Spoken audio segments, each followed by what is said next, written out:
Andrés, Fercho, aquí de nuevo. otra vez en nuestro coloquio. Claro. Qué maravilla. No, qué Felices. maravilla. Estamos contentos, felices y sobre todo nuestra respuesta del lado de allá, ¿no? A todos nuestros televidentes estamos muy agradecidos por la forma en que nos escriben, por la forma en que los comentarios que nos hacen. Gracias. Muchas gracias. De todo corazón, porque esto es una cosa realmente hecha de corazón, ¿no, Andrés? Es una Claro, cosa para ellos. ¿no? Para que la gente verdaderamente sepa que esto lo hacemos de corazón. Y pues todo el tiempo estamos recibiendo ahora de otros países. Estamos conociendo que nos están viendo por Venezuela, por Colombia, y precisamente tenemos alguna gente por ahí en Barquisimeto, Venezuela. Mandamos un saludo muy muy especial. especial a ellos. Carambas, qué lindo que nos estén viendo, y esa es la idea. La idea es que la palabra pueda llegar tanto allá como a otros sitios, y que podamos transformar la vida de alguien con algo y la enseñanza que el pastor Andrés nos está dando. Veníamos, entonces entremos en materia, ¿no? Entremos en materia porque el tiempo pues, es muy corto aquí en la televisión. Veníamos hablando del anticristo. Y precisamente en alguna de esas preguntas que la gente tiene, pues han tenido ciertas dudas de los capítulos que hemos estado leyendo de el Apocalipsis, y quisiéramos tratarles de explicar las cosas para que puedan entender, y pienso que nos tenemos que devolver no sé cuántos años, unos 200 y pico de años, más, ¿no? muchos años más, ¿no? Pero entonces, bueno, hagamos entonces esa introducción. Sí, bueno, la pregunta que nos llegaba era que habían tratado de leer parte del capítulo 12 y capítulo 13 del Apocalipsis, y el contenido es demasiado denso porque para poder comprender este lenguaje, cuando Juan escribe el Apocalipsis, tenemos que tener ya el conocimiento y la sabiduría del resto de los libros de la Biblia, que eso ya hemos venido explicando a través de estos coloquios. Este ya es el coloquio número 15, Fernando. O sea que vamos muy bien. Pero eso quiere decir que a nivel que vamos avanzando, la categoría de nuestra sabiduría tiene que ir creciendo. Para poder explicar y poderle responder a las personas que quieren entender estos capítulos, tenemos que devolvernos al libro de Daniel. Alguien diría, y es correcta la pregunta, ¿por qué al libro de Daniel? ¿Por qué? Porque el libro de Daniel es 100% profético, y es de ahí donde hallaremos una cantidad de profecías correspondientes a este tiempo de la tribulación, del anticristo y de los últimos tiempos, y de ahí es de donde extraeremos la sabiduría para poder conocer los diferentes símbolos que se hablan en el Apocalipsis. Sin conocer esto, no vamos a poder entender lo otro. Claro. Entonces, vamos a meternos de una vez aquí en este libro de Daniel para poder entonces empezar en un viaje, porque esto es un viaje. No podemos entender ni el capítulo 12, ni el 13, ni el 15, ni el 16 de Apocalipsis sin haber comprendido primero estas profecías. Pero pareciese que en el libro de Daniel tenemos que como desmenuzarlo, porque es que simplemente ir a llegar a leer el libro de Daniel, si no hay una explicación clara, parecería que habría que como decodificar el libro. Correcto, para poder entender. Esa es la palabra, hay que decodificarlo para poder entonces entrar en esa materia. Okay. No podemos leerlo todo, porque tendríamos que hacer 100 coloquios para poder leer todo el libro. Entonces, usted lo puede hacer en casa y une la idea que vamos a explicar hoy, la une cuando usted esté leyendo el libro. ¿Qué pasa, Fernando? El rey Nabucodonosor en Babilonia tiene un sueño, y en ese sueño le da ciertos puntos a él, y el rey, que estaba acostumbrado a que se hiciera su voluntad y utilizar su poder, no puede encontrar a nadie en su reino que pueda descifrar el sueño. Pastor, perdón, ¿ese es capítulo qué, perdón? En el capítulo 2. Capítulo 2, para que lo tenga claro. El sueño de Nabucodonosor. Okay. Pero antes de poder empezar a leer este capítulo, entonces hay que entender y poner en todo el engranaje bíblico qué es lo que está pasando. No podemos entender, y esto lo hemos explicado varias veces, no podemos tratar de comprender un capítulo sin haber comprendido el resto de la historia, porque es la visión de Dios a través de las personas que han escogido y que han sido plasmadas a lo largo ancho de la historia de la Biblia. Entonces, ¿por qué está Daniel en Babilonia? Ese sería el primer punto. ¿Por qué está él en Babilonia? Bueno, ¿de dónde viene ese punto? ¿De dónde sale? Bueno, de una profecía anterior. ¿Cuál era la profecía anterior? De que Jerusalén, Israel, el pueblo judío se había separado de Dios y él había hablado a través de sus profetas y les había advertido que si no se convertían, que si no dejaban sus malos actos, que si no dejaban de adorar los dioses falsos, él los iba a entregar a otro reino y tendrían que pasar 70 años de cautiverio en una nación diferente a la de ellos. Efectivamente sucede. Eso sucede. Eso ya usted tiene que retrocederse a Segunda de Crónicas y todos los libros de los reyes para poder comprender todo esto. Eso es lo que estamos diciendo. Todo esto está aquí en la Biblia. No nos lo estamos inventando nosotros. Entonces Daniel, cuando era muy niño, ocurre el exilio y él es llevado a Babilonia. Él crece en medio de la corte del rey Nabucodonosor. Y aquí es donde se desarrolla, para poner el contexto histórico, esta parte. Ya dijimos que Nabucodonosor tiene un sueño, nadie se lo puede revelar. Entonces, Daniel escucha lo que está pasando y ora a Dios y le pide que le dé la respuesta a ese sueño de Nabucodonosor. Sorprendentemente, perdón, un interrumpo ahí, le pide a sus otros compañeros que por favor se pongan en conjunto a orar, ¿no? Ahora, Precisamente les dice a ellos, oiga, necesito que ustedes me colaboren para que me ayuden a ver cómo Dios me ayuda a interpretar el sueño. correcto. Entonces de ahí podemos interpretar y podemos aprender muchas cosas. Ajá. Usted tiene preguntas que no puede responder. Usted tiene algo que Dios le ha dicho, pero usted no lo puede desatar. Bueno, aprendamos porque esto sirve para todo, no solamente para el Apocalipsis, sino para el día a día de nuestra vida. Entonces, el Señor le revela a Daniel el sueño de Nabucodonosor.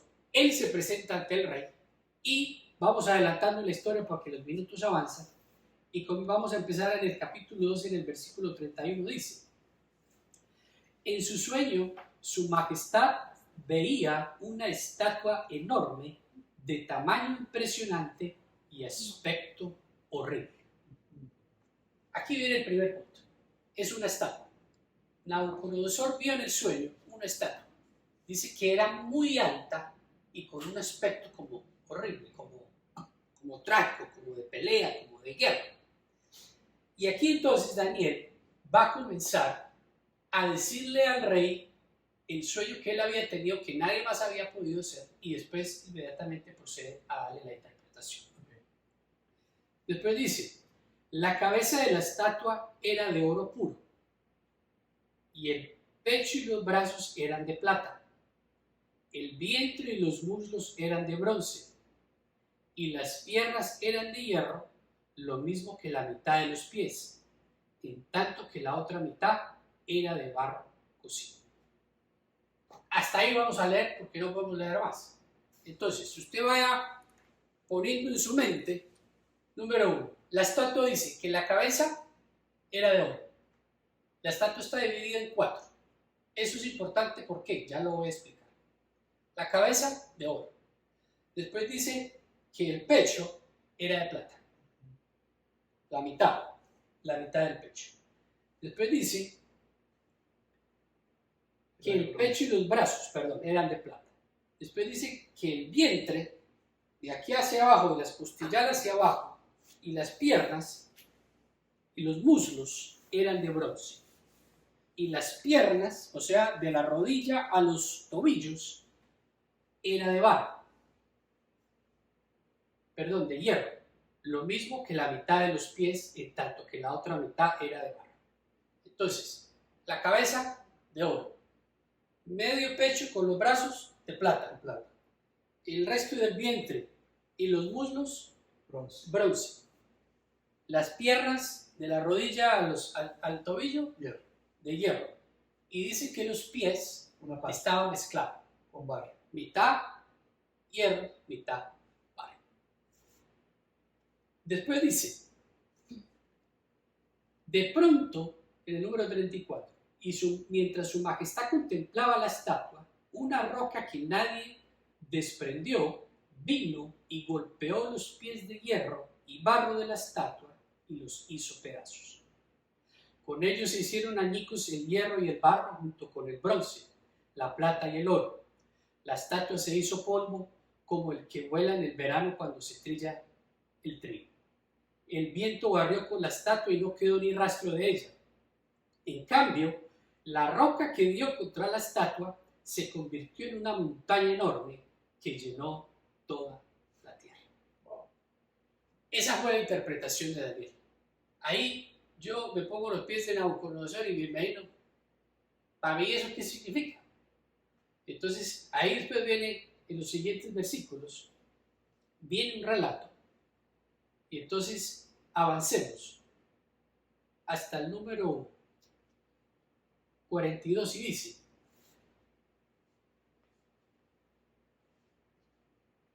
en el 39 dice: después de su majestad surgirá otro reino de menor importancia. Aquí ya viene entonces la interpretación de la cabeza. Dice que la cabeza que era de oro era el reino de Nabucodonosor, o sea, Babilonia. Las 4 partes en que la estatua está dividida significan los 4 reinos más importantes que dominaron la tierra. El oro, el Babilonia. Después vendría la plata, el imperio medo-persa.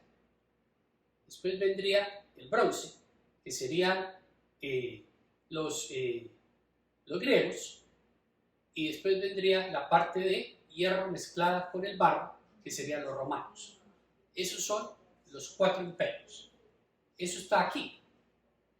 En el número 39 dice: después su majestad surgirá otro reino de menor importancia. Luego vendrá un tercer reino que será de bronce y dominará sobre toda la tierra. Finalmente vendrá un cuarto reino, sólido como el hierro, y así como el hierro todo lo rompe y destroza y pulveriza, este cuarto reino hará polvo a los otros reinos. Su majestad veía que los pies y los dedos de la estatua eran mitad hierro y mitad barro cocido. El hierro y el barro que su majestad vio mezclados significa que ese será un reino dividido, aunque tendrá la fuerza del hierro. Y como los dedos eran también mitad de hierro y mitad barro, este reino será medianamente fuerte y medianamente débil. Su majestad vio mezclados 2 elementos que no pueden fundirse entre sí. De igual manera, el pueblo será una mezcla que no podrá mantenerse unida. Aquí entonces vemos la interpretación de la estatua. Importantísimo memorizar esos 4 reinos, porque es a través de esa explicación y más adelante en otra visión en el capítulo 7 dice las 4 bestias, también es referente a ese sueño, pero da muchas más características a cada reino. Entonces ahí es donde lo ponemos entonces en nuestra perspectiva actual. Decimos, ¿de qué nos sirve esto para poder comprender el Apocalipsis? ¿Qué es lo que nos quiere decir? ¿Qué es lo que nos quiere decir? Correcto. ¿Qué quiere decir? Número 1, que Dios siempre ha tenido el control del mundo. Y eso lo aplicamos para hoy. Usted puede ver que pasan muchas cosas en el alrededor. Y a veces la gente dice, pareciera que Dios estuviera dormido. Y otra de las preguntas que nos mandaron esta semana, decían, Pastor Andrés, ¿Dios todavía habla? Por supuesto que habla. Constantemente está hablando. Somos nosotros los que no podemos escuchar. Entonces, de igual manera que el Señor ya sabía lo que iba a pasar con todos estos reinos, Él sabe lo que va a ocurrir al final de los tiempos. ¿Por qué solo nombra esos 4 reinos hasta los romanos? Porque cuando el Imperio Romano se desintegra, de ahí se forman unas naciones. Y de esas naciones, más lo que ya existía de la otra parte del mundo, es lo que se conoce actualmente, es lo que existe actualmente. Y de ese remanente de esas naciones, es de donde después comenzarán a surgir estos diferentes políticos o personas de poder para querer dominar el mundo en el tiempo de la tribulación. Ya no podemos dar más información porque necesitamos decirle a la gente que es importante tener presente lo que ocurre alrededor. Ocurren demasiadas cosas y Dios siempre está hablando. Pero más que poder comprender exactamente por qué sucede, tenemos que saber que lo que Dios espera de su iglesia es que la gente crea en su palabra. Amén.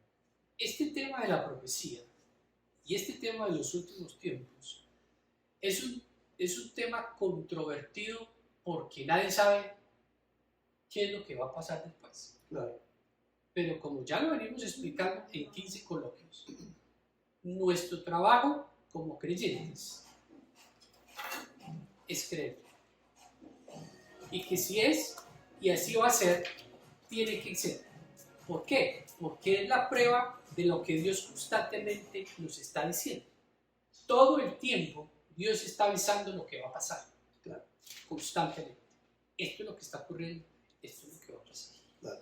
Entonces, más que sentir temor y decir, ay, los fuegos que están ocurriendo, los terremotos, las tragedias, las guerras, es poder escuchar personalmente la voz de Dios para poder saber en qué condición está mi vida, en qué condición está mi alma, y yo poder hacer los cambios que tengo que hacer para poder alinearme a la voluntad de Dios y poder vivir la vida que tengo que vivir. Claro. Y entonces, por eso esa forma en que tenemos que regresar a leer el libro de Daniel para poder interpretar lo que está pasando. Correcto. Digamos, en pocas palabras, ¿cómo podríamos hacer esa conexión? ¿En qué forma? ¿Cuál sería la conexión? ¿Cuál sería la palabra clave para que podamos entender que esos tiempos que se están viviendo, que se van a vivir, van conectados directamente con el libro de Daniel? ¿Cuál sería la forma de esa conexión? La forma más sencilla de verlo es que Dios tiene el control. Dios tiene el control. Y sí, cuando leemos esos capítulos que tienen tanto contenido y no podemos entender lo que significa que la bestia sale y entonces que a la bestia le salieron 10 cabezas y que cada cabeza tenía una diadema y que después salió una boca y que esa boca decía. Todos esos son elementos que ya hemos venido estudiando y que después hay que unirlos para poder encontrar la respuesta. Pero lo más importante es saber que Dios tiene el control. ¿Por qué? Porque como lo dijimos, desde antes de que Daniel naciera, antes de que Daniel llegara a este imperio de Babilonia, ya Dios sabía lo que iba a ocurrir. Claro. De la misma manera que tiempo atrás de esa profecía ya había anunciado. ¿Cómo lo tenemos que ver espiritualmente? Es que la palabra de Dios se cumple. Claro. La palabra de Dios se cumple. Este es el tiempo de creerle a Dios. Es el tiempo de creer su palabra, pero a la manera que Él lo dice, no como nosotros lo queremos interpretar a través de nuestras emociones, sino a través de la fe. Pero no una fe basada en lo que yo siento, sino una fe basada en lo que Dios dice. Porque una fe basada en lo que Dios dice me da la certeza, me da la seguridad y me da la tranquilidad para poder creer y dormir Tranquilo. tranquilo. ¿Y la iglesia? ¿Qué sucede con la iglesia? Ahí está lo que veníamos hablando. La iglesia no está haciendo el trabajo que tiene que hacer.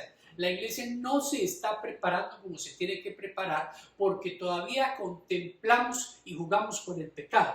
Todavía contemplamos y jugamos si le creo a Dios o no le creo. O le creo este pedacito, pero este pedacito como que me cuesta. Usted no tiene que jugar entre sí y no, porque la prueba es que Dios tiene el control de todas las cosas y nuestro único trabajo es creerle. Cuando usted le cree a Dios, usted recibe de Él la revelación para poder comprender esto.